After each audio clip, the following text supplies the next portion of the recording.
At buksan po natin ang ating mga banal na kasulatan at tayo po'y magpapatuloy sa ating pag-aaral. Tayo po'y sa Roma 14 at sisimulan din po natin sa 14. Babasahin ko po hanggang sa talatang 23. At sundan lang po ninyo ko sa inyong mga banal na kasulatan. Kaya dito po sa 14 sinasabi, 14:14 ng Roma.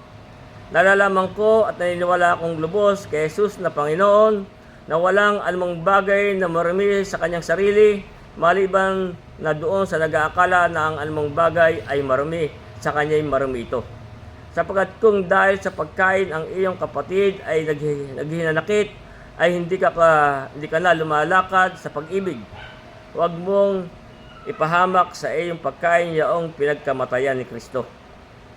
Huwag nga ninyong pabayaan na pagsalitaan ng masama ang inyong kabutihan, sapagkat ang kaharian ng Diyos ay hindi ang pagkain at pag-inom, kundi ang katuwiran at ang kapayapaan at ang kagalakan sa Espiritu. Sa Espiritu Santo. Sapagkat ang sa ganito ay naglilingkod kay Kristo, ay kalugod-lugod sa Diyos na pinatutunayan ng mga tao. Kaya nga sundin ang mga bagay na makapapayapa at ang mga bagay na makapagpapatibay sa isa't isa. Huwag mong sirain ang gawa ng Diyos dahil sa pagkain. Tunay na ang lahat ng mga bagay ay malilinis, ngayon man ang masama sa tao ang kumakain ng laban sa kanyang budhi. Mabuti ang huwag kumain ng lamangkatin, ni uminom ng alak, ni gumawa ng anumang katitisuran ng inyong kapatid. Ang pananampalataya mo na nasa iyo ay ingatan mo sa iyong sarili sa harap ng Diyos. Mapalad ang hindi humahatol sa kanyang sarili sa bagay na kanyang sinasang-ayunan. Ngunit ang nag-aalinlangan ay hinahatulan kung kumakain, sapagkat hindi siya kumakain sa pananampalataya at anumang hindi sa pananampalataya ay kasalanan. Hanggang dyan po ang ating babasahin at ating pagbubulay-bulayan. Kaya nga po, kung ibabalik natin sa 14, ito po ay tungkol sa pagkain. Ito po ay yung continuation po ng ating pinag-aralan ng nakaraang linggo. Kaya nga dito sinasabi, nalalaman ko at naniniwala akong lubos kay Jesus na Panginoon na walang anumang bagay na marumi sa kanyang sarili, maliban doon sa nag-aakala na ang anumang bagay ay marumi sa kanya'y marumi ito. Ito nga po tungkol doon po sa mga pagkain. Kaya nga ang sabi dito sa talatang 20 nitong ating pinag-aralan sa Roma 14:20, kaya nga sabi dito, huwag mong sirain ang gawa ng Diyos dahil sa pagkain. Kung dahil sa nating sirain ang gawa ng Diyos dahil po sa pagkain. Tunay na ang lahat ng mga bagay ay malilinis. Ngayon man, ang masama sa tao ang kumakain ng laban sa kanyang budhi. Kung hindi laban sa ating budhi, kung hindi natin kayang kainin, yun po ang masama sa atin. Pero kung tungkol po sa pagkain, ang sabi nga dito, tunay na ang lahat ng mga bagay ay malilinis. Nilinis na po ng Diyos yan. Kaya nga, ang sabi nga po, kung ibabalik natin doon sa Gawa, Kapitulo 10, nung si Pedro ay nagutom at siya'y nanalangin. Basahin na lang po natin dito sa aklat ng mga Gawa, Kapitulo 10, simulan natin sa 9. Ito nga po tungkol sa mga pagkain. Sabi, 10:9 ng Gawa. Nang kinabukasan nga, samantalang sila'y patuloy sa kanilang paglalakad, at nang malapit na sa bayan, si Pedro'y umakyat sa ibabaw ng bahay upang manalangin ng may oras na ika-6. At siya'y nagutom at nagnais kumain. Datapot samantalang naghahanda sila, ay nawalan siya ng diwa. At nakita niyang bukas ang langit at may isang sisidlang bumaba gaya ng isang malapad na kumot na nakabitin sa 4 na panulok na bumaba sa lupa. At doon naroon ang lahat ng uri ng mga hayop na may 4 na paa at mga nagsisigapang sa lupa at ang mga ibon sa langit. At dumating sa kanya ang isang tinig, magtindig ka, Pedro, magpatay ka at kumain. Tatapos sinabi ni Pedro, hindi maaari, Panginoon, sapagkat kailanmay hindi ako kumakain ng anumang bagay na marumi at karumal-dumal. Ito nga po ang sinabi ni Pedro sa sa Panginoon. At muling dumating sa kanya ang isang tinig, at dumating sa kanya ang tinig sa ikalawa. Kaya nga sabi po dito, ang nilinis ng Diyos ay huwag mong ipalagay na marumi. Kaya nga ito po sinasabi sa atin na ang nilinis na po ng Diyos ay huwag nating ipalagay na marumi. Kaya nga yung 14:20 ng Roma, kaya nga anong sabi dito sa atin, huwag mong sirain ang gawa ng Diyos dahil sa pagkain. Tunay na ang lahat ng mga bagay ay malilinis. Ngayon man, ang masama sa tao, ang kumain ng laban sa kanyang budhi. Kung hindi natin kayang kainin ng isang mga bagay, huwag natin kumain, pero huwag natin sirain ang gawa ng Diyos dahil sa pagkain. Yun po ang sinasabi sa atin. Kaya nga, sa 14:15 ng Roma, kaya nga sabi dito, sapagkat kung dahil sa pagkain ang iyong kapatid ay naghinanakit, ay hindi ka na lumalakad sa pag-ibig. Huwag mong ipahamak sa iyong pagkain yaong pinagkamatayan ni Kristo. Basta po, sa ating mga mananampalataya, ang ipinagbabawal po sa ating kainin ay yung pong mga inihahain sa Diyos-Diyosan. Yung po ang hindi pero po lahat ng bagay na nilinis na ng Diyos, huwag nating ipapalagay ng marumi. Pero sa ating pong nananampalataya, ang sa ating pong pinagbabawal ay yung pong mga inihahain sa mga Diyos-Diyosan. Kaya nga sabi po dito sa unang Korinto Kapitulo 8, sa talatang 10, kaya nga sabi dito, 8:10 ng unang Korinto, sabi, sapagkat kung nakita ng sino mang ikaw na may kaalaman na nakikisalo sa pagkain ng templo ng Diyos-Diyosan, sabi, hindi bagat itibay ang kanyang budhi kung siya'y mahina upang kumain ng mga bagay na inihain sa mga Diyos-Diyosan. Kaya kung tayo diyan pa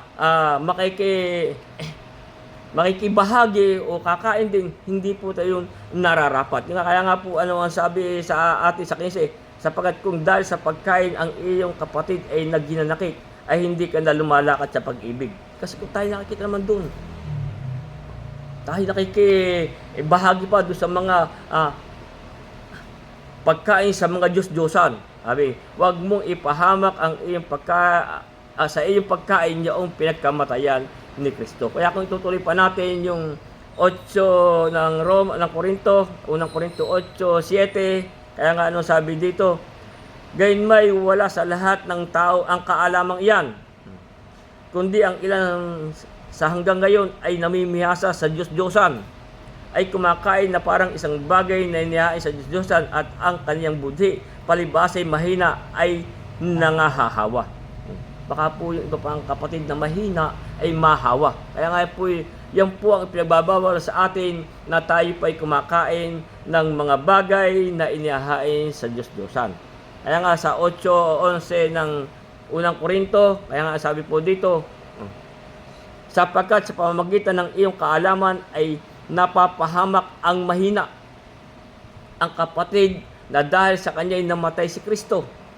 At sa ganitong pagkakasala laban sa mga kapatid at sa pagkasugat ng kanyang budhi, kung ito'y mahina, ay nagkakasala kayo labang kay Kristo. Yan po ang hindi nararapat sa ating mga mananampalataya, na tayo'y makibahagi pa diyan sa mga Diyos-Diyosan. Na tayo, sinasabi na tayo kumakain, kaya sinasabi, sapagkat kung makita ng sino man na ikaw ay may kaalaman na nakisalo sa pagkain ng templo sa Diyos-Diyosan, ay hindi ba titibay ang kanyang budhi? Baka siya po'y mahawa pa. Sapagkat ang sabi dito sa unang Korinto 10:20, Sapagkat ano po ang sabi dito, itaas na natin ang sa 19, simulan po na sa 19, 19 ng unang Korinto, kaya siya sinasabi dito, ano ang aking sinasabi? Na ang hain baga sa Diyos-Diyosan ay may kabuluhan o ang Diyos-Diyosan ay may kabuluhan. Subalit sinasabi ko na ang mga bagay na inihahain ng mga hintil ay kanilang inihahain sa mga demonyo at hindi sa Diyos. At di ko ibig kayo nagkaroon ng pakikipagkaisa sa mga demonyo. Yan po ang pinagbabawal sa atin. Pero kung tungkol po sa mga pagkain, lahat po ng bagay ay, ang sabi, ay huwag nating ipalagay na marumi. Ang nilis po ng Diyos. Kaya, yun po ang sabi sa atin sa Roma 14:20, huwag mong sirain ang gawa ng Diyos dahil sa pagkain. Tunay na ang lahat ng mga bagay ay malilinis. Pero ang talaga pong binagbabawal sa atin ay yung pong tayo'y kumain ng mga inihahandog sa mga Diyos-Diyosan. Kaya kung tutuloy natin, basahin na po natin yung 16 at 17. Kaya din sinasabi, huwag nga ninyong pabayaan na pagsalitaan ng masama ang inyong kabutihan. Sapagkat ang kaharian ng Diyos ay hindi ang pagkain at pag-inom. Wala po dyan ang kaharian ng Diyos. Kung tungkol lang po dyan sa pagkain, kasi marami nga pong pinagtatalunan pa yan, bawal kumain ng ganito, bawal kumain ng ganun. Hindi narapat yung po doon sa nung una, sa matandang tipan, marami pong ipinagbabawal na mga pagkain. Kaya nga sa ating pong salakad natin, sa ating pananampalataya, kaya sabi, sapagkat ang kaharian ng Diyos ay hindi ang pagkain at pag-inom, kundi ang katuwiran at ang kapayapaan at ang kagalakan sa Espiritu. Diyan po tayo lalakad. Sapagkat nga po sabi, sapagkat ang kaharian ng Diyos ay hindi ang pagkain at pag-inom, kundi ang katuwiran. Ano po yung katuwiran? Ito po yung ating napag-aralan, matagal natin pinag-aaralan ang katuwiran ng Diyos. Sabi nga sa unang Juan 5:7,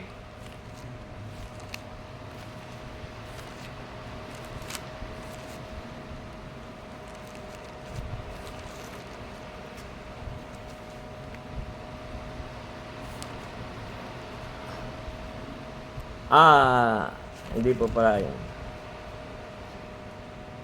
Sa 3:7, hindi po pula 5:7. Sa unang Juan 3:7, hindi po sinasabi, bumunti kong mga anak, huwag kayong padaya sa kanino man. Ang gumagawa ng katuwiran ay matuwid, gaya niya na matuwid. Ang ibig po sabihin ng katuwiran ng Diyos, ang katuwiran ay po yung katuwiran ng Diyos.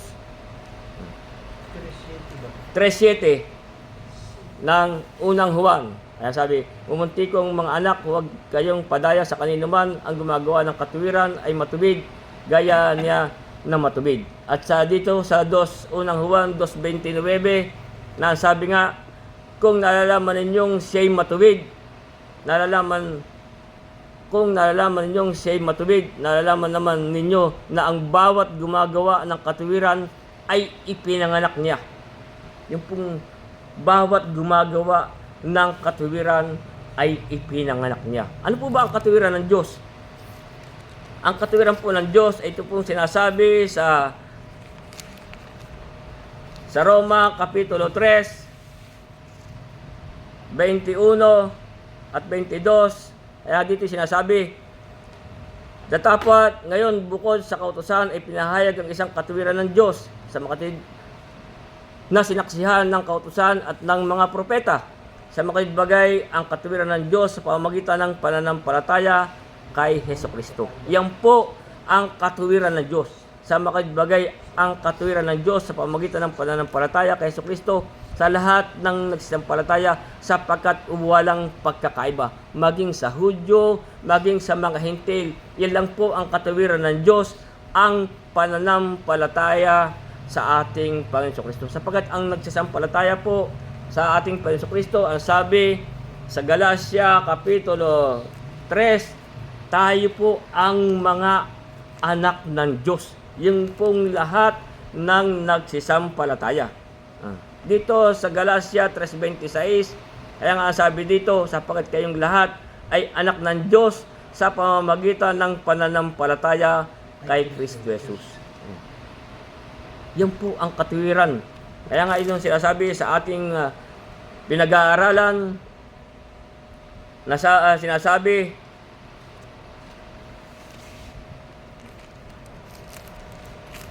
sapagkat ang kaharian ng Diyos ay hindi ang pagkain at pag-inom, kundi ang katuwiran at ang kapayapaan. Dapat po tayo ay may kapayapaan. Bakit po? Sapagkat ang sabi po dito sa Hebreo Kapitulo 12, dapat po tayo sa ating lakad sa pananampalataya ay tayo po'y payapaan, may kapayapaan na po tayo. Kaya nga dito sa Hebreo 12, talatang 14, ay dito sinasabi, sundin ninyo ang kapayapaan sa lahat ng mga tao. Dapat po tayo may kapayapaan na sa lahat ng mga tao. At ang pagpapakabanal, sabi, na kung wala ito, sino man ay di makakakita sa Panginoon. Dapat po tayo may kapayapaan. Diyan na po tayo. Yan po ang kaharian ng Diyos yung katuwiran at sabi kapayapaan. Dapat po tayo ay lumalakad na sa kapayapaan. Sabi pa nga po sa Santiago Kapitulo 3, Hebreo 12:14 po yung ating binasa. At dito sa Santiago Kapitulo 3, talatang 18, kaya nga ang sabi nga po dito, at ang bunga ng katuwiran, ito po ang bunga ng katuwiran, ay natatanim sa kapayapaan. Kung tayo po'y lumalakad sa pananampalataya. Ang pananampalataya po, ang katuwiran po ay ang ating pananampalataya sa ating Panginoon Kristo. Kaya sabi, ang bunga ng katuwiran ay natatanim sa kapayapaan. Dapat po tayo may kapayapaan na. Sa mga nagsisigawa ng kapayapaan.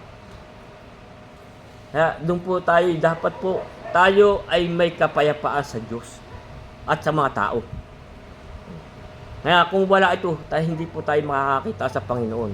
Kaya nga dito po sa Roma Kapitulo 12, sa talatang 18, kaya nga sabi nga po dito, kung maaari, ayon sa inyong makakaya, ay magkaroon kayo ng kapayapaan sa lahat ng mga tao. Sa lahat po ng mga tao.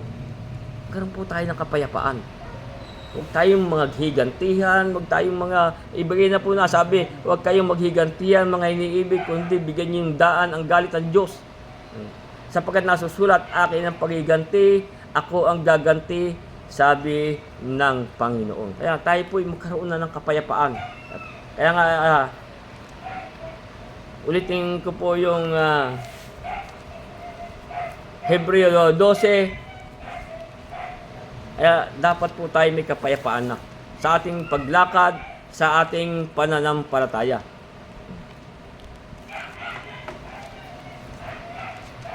Kaya nga ulit ito yung 12:14, sabi, sundin ninyo ang kapayapaan sa lahat ng mga tao at ang pagpapakabanal na kung wala ito'y sino may di makakakita sa Panginoon. Kaya dapat po tayo lumalakad na sa kapayapaan. At dito sa ikalawang Pedro, Kapitulo 3,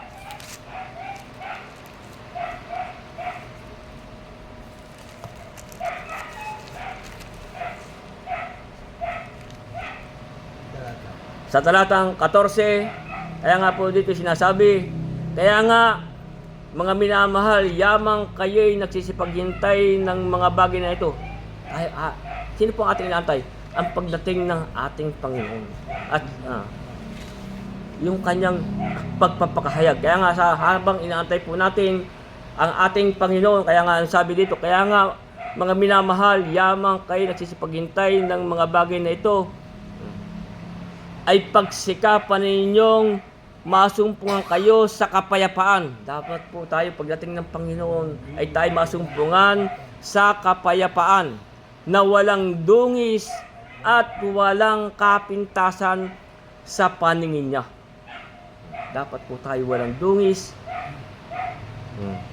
at walang kapintasan sa paningin niya. Kaya nga dapat po tayo ay merong kapayapaan. Ano pa ang sinasabi? Sapagkat ang kaharian ng Diyos ay hindi ang pagkain at pag-inom, kundi ang katuwiran at ang kapayapaan at ang kagalakan sa Espiritu Santo. Yun po, dapat po tayo ay merong kagalakan sa Espiritu Santo. Sapagkat tayo pong nagsisampalataya ay tinatakan ng Espiritu Santo na ipinangako. Tayo po may mga tatak ng Espiritu. Ang sabi nga sa Efeso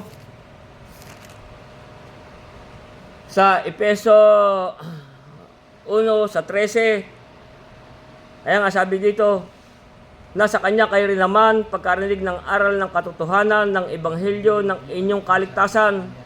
Nasa Kanya kayo rin naman, mula nang kayo'y magsisampalataya ay kayo'y tinatakan ng Espiritu Santo na ipinangako.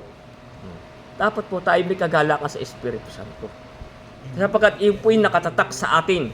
Sabi sa 14, na siyang patutuo sa ating mana. Yan po ang patutuo sa ating mana. Hanggang sa ikatutubos ng sariling pag-aari ng Diyos. Yan po ay may tatak ng Espiritu Santo. Sabi, na siyang patutuo sa ating mana hanggang sa ikatutubos ng sariling pag-aari ng Diyos sa ikapupuri ng kanyang kaluwalhatian. Kaya nga, tayo po'y laging nagagalak sa Espiritu Santo. Nasabi nga po din dito sa ikalawang Korinto,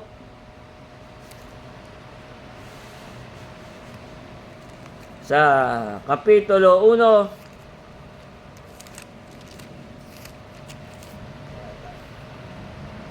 sa 21 at 22, kaya nga dito sinasabi ni Pablo, ikalawang Korinto 1:21, kaya sabi, gayon, ngayon, siya na ang nagpapatibay sa amin, sabi po ni Pablo, ngayon, siya na ang nagpapatibay sa amin na kasama ninyo kay Kristo, at nagpahid sa atin ay ang Diyos, na siyang nagtatak naman sa atin, at nagbigay ng patutuo ng Espiritu sa ating mga puso. Tayo po'y may Espiritu sa ating puso. Tayo po'y tinatakan ng Espiritu Santo. Na ang Diyos po ang nagbigay, sabi, na siyang nagtatak naman sa atin at nagbigay ng patutuo ng Espiritu sa ating mga puso. Ito po'y hanggang sa karawan ng ating pagkatubos. Kaya dapat po tayo ay nagagalak sa Espiritu, sapagkat yung pong ating itinatak sa atin.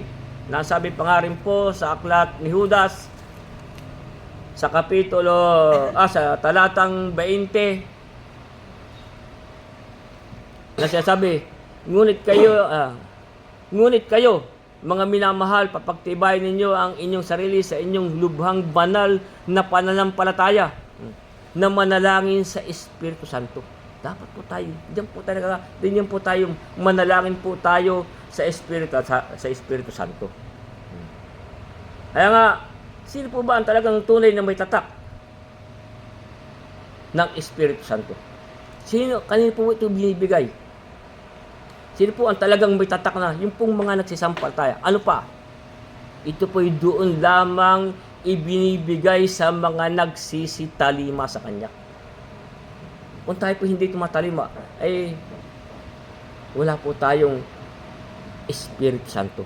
Sapagkat yun po ang sinasabi sa Aklat ng Mga Gawa, Kapitulo 5, ito po'y doon lang po sa mga tumatalima.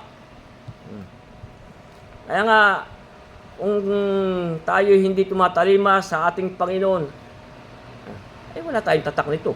Sapagkat ang sabi po sa Gawa, Kapitulo 5, talatang 32, ang sabi ganito, at kami mga saksi ng mga bagay na ito, gayon din ang Espiritu Santo, na siyang ibibigay ng Diyos sa nagsisitalima sa Kanya. Ito po ay doon lang sa nagsisitalima sa Kanya. Yung po ang tunay na may tatak ng Espiritu Santo.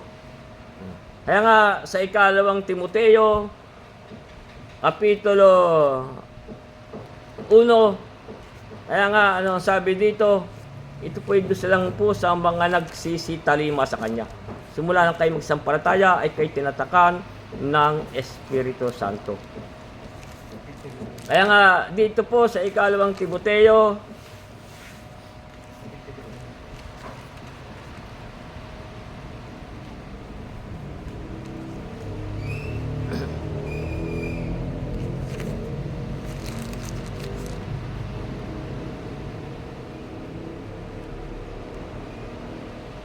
sa 13, 1:13 ba? 1:13, kaya sinasabi dito sa atin, ingatan mo ang mga ulirang salitang ingatan mo ang mga ulirang mga salita. Ulitin ko po. Nagagaling sa natin. Ingatan mo ang mga ulirang salitang magagaling na narinig mo sa akin, po sabi ni Pablo kay Timoteo. Ulit po, ingatan mo ang mga ulirang salitang magagaling na narinig mo sa akin sa pamamagitan ng sa pananampalataya at sa pag-ibig na kay Kristo Jesus. Yaong mabubuting bagay na ipinagkatiwala sa iyo ay ingatan mo sa pamamagitan ng Espiritu Santo na nananahan sa atin. Yun po. Sapagkat yun po tinatak sa ating mga puso. Kaya nga, yaong mabuting bagay na ipinagkatiwala sa iyo ay ingatan mo sa pamamagitan ng Espiritu Santo na nananahan sa atin. Ito nga po yung dulang po sa nagsisitalima. Kaya nga, kilala po ng Diyos kung sino ang mga may tatak ng Espiritu Santo. Dito po sa ikalawang Timoteo, Kapitulo 2, sa talatang 19, kaya nga dito po sinasabi ni Pablo, gayunmay ang matibay na pinagsasaligan ng Diyos ay nanatiling may tatak nito. Ayun po yung nanatiling may tatak nito. Nakikilala ng Panginoon ang mga kanya. Kilala po tayo ng Panginoon. Sabi, at lumalayo sa kalikuan ang bawat isa na sumasambitla ng pangalan ng Panginoon. Kilala po tayo ng Panginoon. Yung pong mga may tatak. Paano po tayo nakikilala ng Panginoon? Ang sabi nga po dito sa Juan Kapitulo 10, paano po tayo nakikilala? Sa Juan Kapitulo 10, talatang 27, kaya nga dito po sinasabi, dinirinig ng aking mga tupa ang aking tinig. Yan po, una po, paano tayo nakikilala ng ating Panginoon? Dinirinig ng aking mga tupa ang aking tinig, sila'y aking nakikilala at sila'y nagsisisunod sa akin. Yung po. Kaya po tayo kilala. Kaya nga ang sabi sa ating pinag-aaralan sa ikalawang Timoteo 2:19, gayunmay ang matibay na pinagsasaligan ng Diyos ay natiling may tatak nito. Anong tatak sa atin? May tatak po tayo ng Espiritu Santo. Nakikilala ng Panginoon ang mga kanya at lumalayo sa kalikuan ang bawat isa na sumasambitla sa pangalan ng Panginoon. Sapagkat yung pong Espiritu Santo, yung po ibinibigay lang sa mga nagsisitalima. Kaya tayo po kilala ng Panginoon kung talagang tayo may tatak ng Espiritu. Kaya nga nakikilala niya ang sa Kanya. Dumirinig ng Kanyang tinig at sila'y, ano ang sabi? Dinirinig ng aking tupa ang aking tinig at sila'y aking nakikilala, sila'y nagsisisunod sa akin. Yung po ang tunay na may Espiritu ng Panginoon. Kaya nga, dito pa rin sa unang Juan, Kapitulo 3,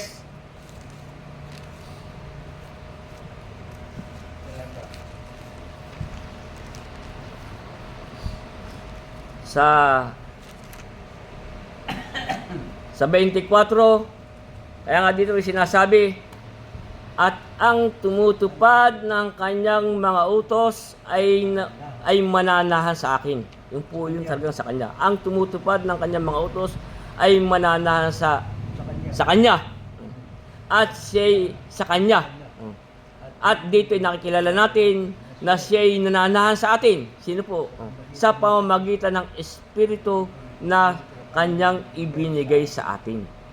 Ito po'y, kaya nga sabi ko po sa atin, ito po'y dun sa nagsisitalima sa kanya. Yung pong tumutupad ng kanyang mga utos. Yung po ang tunay na may tatak ng Espiritu Santo. Kaya nga, dapat po tayo, kaya nga ang sabi sa ating pinag-aaralan, sapagkat ang kaharian ng Diyos ay hindi ang pagkain at pag-inom, kundi ang katuwiran at ang kapayapaan at ang kagalakan sa Espiritu Santo. Yan pong Espiritu Santo, yan po talagang doon lang sa mga nagsisitalima. Simula nung tayo magsasampalataya, tayo po'y tinatakan ng Espiritu Santo na ipinangako. Kaya yan lang po.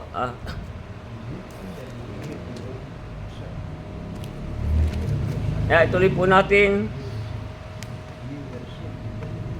Kaya nga sa 18 at 19, kaya nga din sinasabi, sapagkat ang sa ganito ay naglilingkod kay Kristo, sapagkat ang ganito ay naglilingkod kay Kristo ay kalugod-lugod sa Diyos. Kaya dapat po tayo lumalakad sa katuwiran, meron tayong kapayapaan at ang kagalakan sa Espiritu Santo. Kaya nga sabi sa 18, sapagkat ang sa ganito ay naglilingkod. Yun po naglilingkod, sabi. Sapagkat ang sa ganito ay naglilingkod kay Kristo.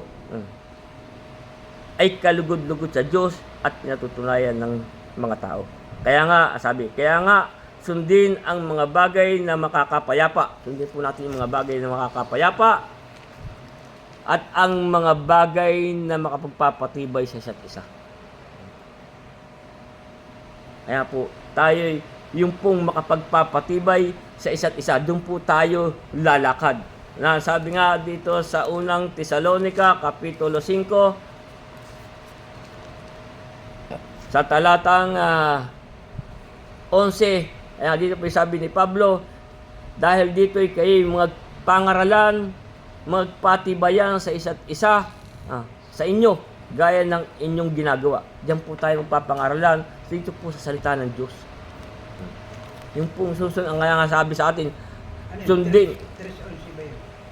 5:11 po ng unang Tesalonica. Kaya nga sabi, sundin ang mga bagay na makakapayapa at ang bagay na makapagpapatibay sa isa't isa. Doon po tayo lalakad sa ating pananampalataya. Ulitin ko po yung 5:11 ng unang Tesalonica, dahil dito kayo mga pangaralan, magpatibayan sa isa't isa gaya ng inyong ginagawa. Nung tayo po magpapatibay. Na sabi pa nga po sa Kolosas, Kapitulo 2, sa talatang 6 at saka 7, kaya nga dito po sinasabi, kung paano nga na inyong tinanggap si Kristo Jesus na Panginoon, ay magsilakad kayong gayon sa Kanya, na nag-uugat at natatayo sa Kanya, at matibay, dapat po tayo matibay, at matibay sa inyong pananampalataya, gaya ng pagkaturo sa inyo na sumasagana sa pagpapasalamat. Yan, dapat po tayo matibay. Doon po tayo papatibay sa mga salita ng Diyos. Kaya nga dito sa Kolosas 1:23, kaya nga ano sabi dito, kung tunay kayo'y namamalagi sa pananampalataya, na nababaon at matitibay. Dapat po tayo nababaon at matitibay. At di makilos sa pag-asa sa Ebanghelyo na inyong narinig, na ipinangaral sa lahat ng mga nilalang sa silong ng langit, na ditong akong si Pablo ay ginawang ministro. Dapat po tayo nababaon at matitibay sa ating pong lakad sa pananampalataya. Ituloy po natin yung 20 at saka 21. Ayan, dito yung sinasabi, huwag mong sirain ang gawa ng Diyos dahil sa pagkain. Tunay na ang lahat ng mga bagay ay malilinis. Gayunman ay masama sa tao ang kumakain ng laban sa kanyang budhi. Sabi, mabuti ang huwag kumain ng lamangkati, ni uminom ng alak, ni gumawa ng anumang katitisuran ng inyong mga kapatid. Nga ito po tungkol nga po ulit ito sa pagkain. Kaya nga ito yung binasa natin kanina. Kaya nga dito yung 14:15, ulitin na po natin na sinasabi, nalalaman sa Roma po ulit yun. Roma 14, sinasabi, nalalaman ko at naniniwala akong lubos kay Jesus na Panginoon na walang anumang bagay na marumi sa kanyang sarili maliban doon sa nag-aakala na anumang bagay ay marumi sa kanya ay marumi ito. Sapat kung dahil sa pagkain ang iyong kapatid ay naghinanakit, ay hindi ka lumalakad sa pag-ibig, huwag mong ipahamak sa iyong pagkain yaong pinagkamatayan ni Kristo. Kaya nga dito sa 17 sabi, sapagkat ang kaharian ng Diyos ay hindi ang pagkain at pag-inom, kundi ang katuwiran at ang kapayapaan at ang kagalakan sa Espiritu Santo. Kaya nga, tayo po'y inaaralan na sabi, huwag mong sirain ang gawa ng Diyos dahil lang po sa mga ganyan sa pagkain, huwag natin sirain ang gawa ng Diyos dahil sa pagkain. Sapagkat ang sinasabi po sa atin, kung tungkol po sa pagkain, tayo po na may inaralan na ni Pablo, kung tungkol po sa pagkain. Ito po yung napag-aralan na natin ng mga nakaraan, kaya nga ulitin na lang po natin. Kung tungkol po sa pagkain, anong sabi po dito sa unang Korinto, Kapitulo 10, simulan natin sa 25. Kaya nga ang sabi dito, lahat ng ipinagbibili sa pamilihan ay kanin ninyo. Kung tungkol po sa pagkain. Lahat na pinagbibili sa pamilyan ay kanin ninyo at huwag kayong magsipagtanong ng anuman dahil sa budhi. Sabi lahat. Sa English po, whatsoever. Ay kung anumang mabili natin sa pamilyan, kanin natin. Kung tayo may mabiling dugo o dinuguan o anuman yan, taba. Sinasabi dito lahat ng pinagbibili sa pamilyan ay kanin ninyo. Huwag kayo magsipagtanong ng anuman dahil sa budhi. Sapagkat ang lupa ay sa Panginoon at ang kabuuan ng narito. Ito sa Panginoon. Kaya nga sabi sa 27, kung kayo'y anyayahan ng isang hindi sumasampalataya, may umanyaya sa atin na hindi sumasampalataya, at ibig ninyong pumaroon, sabi, ang anumang ihain sa inyo, kanin ninyo. Sabi, anumang ihain sa inyo, kanin ninyo. Ay kung may inihain sa ating batso, kainin natin. Sabi dito na anumang ihain sa inyo, kanin ninyo, huwag kayong magsipagtanong ng anuman dahil sa budhi. Sa 28, datapwat, kung sa inyo may nagsabi, ito'y inihahandog na hain. Ito po ang dapat nating tandaan. Sapagkat, datapwat kung sa inyo'y sinasabi, ito'y inihahandog na hain, huwag ninyong kanin dahilan doon ay nagpapahayag at dahilan sa budhi. Kung alam, ito'y inihahandog sa mga Diyos-Diyosan. Kaya nga po, nga sinasabi dito, dapat kung siya may nagsabi sa inyo, inihahandog na hain, huwag ninyong kain po ang pinagbabawal sa atin, pero anumang pinagbibili sa pamilyang bayan, kanin ninyo.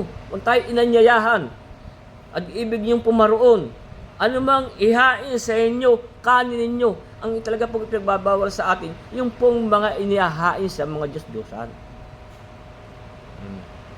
Tuloy po natin sa 29, kaya sabi dito, budhi, sinasabi ko, hindi ang inyong sarili, kundi ang sa iba, sapagkat bakit hahatulan ang kalayaan ng budhi ng iba? Kung nakikisalo ako na may pagpapasalamat, bakit ako'y aalipustahin ng dahil sa aking ipinagpapasalamat? Kung tayo inanyayahan, tayo kumain. Wala po namang masama doon. Basta ang pinagbabawal po sa atin, yung mga inihahandog na hain sa mga Diyos-Diyosa. Sabi, kung nakikisalo ako na may pagpapasalamat, bakit ako'y alipustahin ng dahil sa aking pinagpapasalamat? Sa 31, kaya kung sino may nagsisikain man o nagsisiinom man, anumang inyong ginagawa, gawin ninyo ang lahat sa ikaluluwalhati ng Diyos. Doon lang po tayo. Kaya nga sabi, huwag natin sirain. Kaya nga sabi sa atin, huwag ninyo sirain ang gawa ng Diyos dahil sa pagkain. Basta, tayo po'y, ang sabi sa 14:16, sapagkat ang kaharian ng Diyos ay hindi ang pagkain at pag-inom, kundi ang katuwiran. Dapat po tayo dyan lalakad sa katuwiran at kapayapaan. Dapat po tayo may kapayapaan at ang kagalakan sa Espiritu Santo. Kaya tungkol po sa mga pakain, huwag po tayong... Kaya nga, tuloy po natin sa 22. Nga dito sinasabi, ang pananampalataya mo na nasa iyo ay ingatan mo. Yan po mahalaga. Yung ating pananampalataya, sabi, ang pananampalataya mo na nasa iyo ay ingatan mo sa iyong sarili at sa harap ng Diyos. Mapalad ang hindi humahatol sa kanyang sarili sa bagay na kanyang sinang-ayunan. Basta po yung ating pananampalataya na nasa ay ating pong iingatan sa harap ng Diyos. Kaya nga po, sabi nga po ni Pablo sa kanyang sulat sa ikalawang Timoteo 4:7,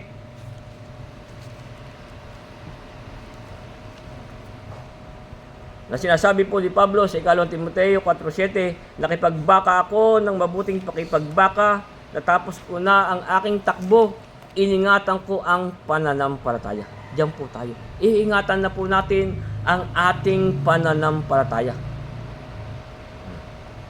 Kaya nga sa 8, buhat ngayon natataan sa akin ang putong nakatuwiran na ibinigay sa akin ng Panginoon na tapat na hukom sa araw na yon. At hindi lamang sa akin, sabi ni Pablo, hindi lamang sa akin, kundi sa lahat din naman ng mga naghahangad sa kanyang pagpapakita. Yung pong naghahangad. Kaya nga yung pong, kung yung pong naghahangad sa kanyang pagpapakita, kaya nga nung sabi ni Pablo, iningatan ko ang pananampalataya. Iingatan na po natin ang ating pananampalataya. Na yung nga sabi sa ating pinag-aaralan, ang pananampalataya mo na nasa iyo ay ingatan mo sa iyong sarili sa harap ng Diyos. Katulad nga po ni Pablo na iningatan, siya'y nakipagbaka ng mabuting pakipagbaka, natapos ko na ang aking takbo. Sabi ni Pablo, iningatan ko ang pananampalataya. Kaya buhat ngayon natataan sa akin ang putong nakatiwiran. Sa atin din po, ganoon din po. Natataan na po sa atin ang putong nakatiwiran na ibinigay sa akin ng Panginoon na tapat na hukom sa araw na yon. Kaya nga sabi dito, at hindi lamang sa akin, kundi sa lahat din naman ng mga naghahangad sa kanyang pagpapakita. Doon po sa naghahangad. At kung hindi naman tayo naghahangad sa kanyang pagpapakita, may talata po dito na tayo kumain at uminom, tayo bukas tayo mga mamatay. Ngayon, doon po sa naghahangad sa kanyang pagpapakita, kaya nga sabi sa atin, ang pananampalataya mo na nasa iyo ay ingatan mo sa iyong sarili sa harap ng Diyos. Mapalad ang hindi humahatol sa kanyang sarili sa mga bagay na kanyang sinang-ayunan. Kaya nga dito po sa unang Pedro, Kapitulo 1, sa talatang 5, kaya nga sabi niya ni Pedro sa 1:5 ng unang Pedro, nasa kapangyarihan ng Diyos ay iniingatan sa pamamagitan ng pananampalataya. Sa ikaliligtas na nahanda upang ihayag sa huling panahon. Para po tayo mahayag sa huling panahon. Dapat po iingatan natin ang ating pananampalataya. Nasa kapangyarihan ng Diyos ay iniingatan sa pamamagitan ng pananampalataya sa ikaliligtas na nahanda upang ihayag sa huling panahon.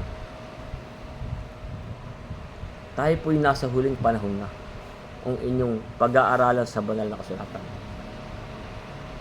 Nasa huling araw na po tayo.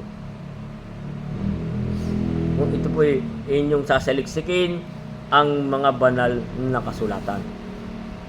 Tuloy po natin. Kaya nga sabi sa 23, ngunit ang nag-aalinlangan ay hinahatulan kung kumain. Ito mo yung sabi. Kung tayo nag-aalinlangan tayo sa mga pagkain, sabi, ngunit ang nag-aalinlangan ay hinahatulan kung kumain. Kung nag-aalinlangan tayo, sinasabi naman sa atin, lahat ng mabibili sa pamilihang bayan, kanin ninyo. Huwag nang magsipagtanong ng anuman dahil sa budhi. Kung kayo inanyayahan at ibig niyo pumaroon, ano mangyayari sa inyo? Kanin ninyo.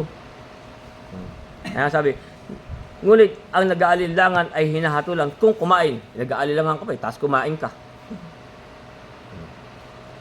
Sapagkat hindi siya kumakain sa pananampalataya. Kaya sa huli, sabi, at anumang hindi sa pananampalataya ay kasalanan. Anumang hindi sa pananampalataya. Kasalanan po yan. Kung tayo po'y hindi na lumalakad pati sa mga pananampalataya. Kaya nga dito sa unang Korinto, Sa 8,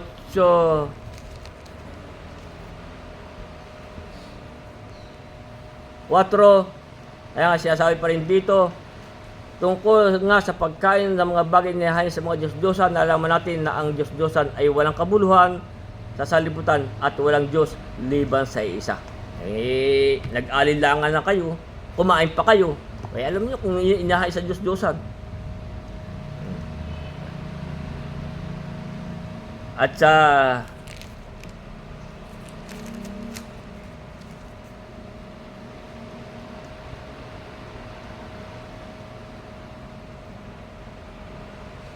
ay nabasa na po. At saka nga po, kaya nga po yung ulitin na lang natin yung sa 19, kaya nga ano sinasabi, ano ang aking sinasabi, na ang hain baga sa mga Diyos-Diyosan ay may kabuluhan o ang Diyos-Diyosan ay may kabuluhan. Subalit, sinasabi ko na ang mga bagay na inihahain sa ng mga hintil ay kanilang inihahain sa mga demonyo at hindi sa Diyos. At di ko ibig na kayo magkaroon ng pakipagkaisa sa mga demonyo. Kaya nga, yung nga sinasabi sa atin, ngunit ang nag-aalinlangan ay hinahatulan kung kumain. Nag-aalinlangan ka na, tapos kumain ka pa. Sapagat hindi ka kumakain sa pananampalataya. Ang anumang hindi sa pananampalataya ay kasalanan. Lahat po ng hindi sa pananampalataya ay yung po'y kasalanan. Yung po bang lumalakad sa palatuntunan at kautusan ni Moses, yung po ba'y sa pananampalataya pa? Tayo po'y inaaralan yung pong mga lumalakad pa sa mga kautusan at palatuntunan ni Moises. Kaya nga yung sabi sa aklat ng mga gawa, Kapitulo 13, kung tayo po'y doon pa rin lalakad, tingnan natin kung ito'y sa pananampalataya. Sa gawa, Kapitulo 13, 39, dito ay sinasabi, at sa pamamagitan niya, ang bawat sumasampalataya ay inaaring ganap sa lahat ng mga bagay. Ito po yung sumasampalataya sa ating Panginoon Kristo. Kung babasahin po ninyo at pag-aaralan. Sa pamamagitan niya, ang bawat mananampalataya ay inaaring ganap sa lahat ng mga bagay. At sa mga ito, hindi kayo aariing ganap sa pamamagitan ng kautusan ni Moises. Hindi na po tayo aariing ganap sa pamamagitan ng kautusan ni Moises. Kaya nga kayong pong tayo lumalakad pa sa pahalatuntunan at kautusan ni Moises, ito po ba'y sa pananampalataya? Kaya nga ang sabi po sa Galacia Kapitulo 3 sa 11 at 12, kaya dito po sinasabi, maliwanag nga na sino man ay hindi inaaring ganap sa kautusan sa harapan ng Diyos. Hindi na po tayo aring ganap dyan. Sapagat ang ganap ay mabubuhay sa pananampalataya. Sa 12 sabi, ang kautusan ay hindi sa pananampalataya. Oh. Kundi ang gumaganap ng mga yon ay nabubuhay sa mga, doon po sila nabubuhay. Doon po sila nabubuhay. Pero ano sabi? Ang kautusan ay hindi sa pananampalataya. Ano po sabi sa ating pinag-aaralan?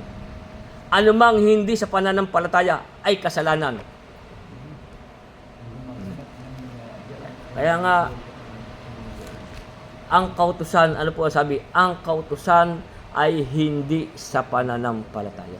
Kaya kung tayo, patuloy pa rin tayo doon sa lumalakad sa mga palatuntunan at kautusan ni Moises. Kaya sabi dito sa atin, anumang hindi sa pananampalataya ay kasalanan.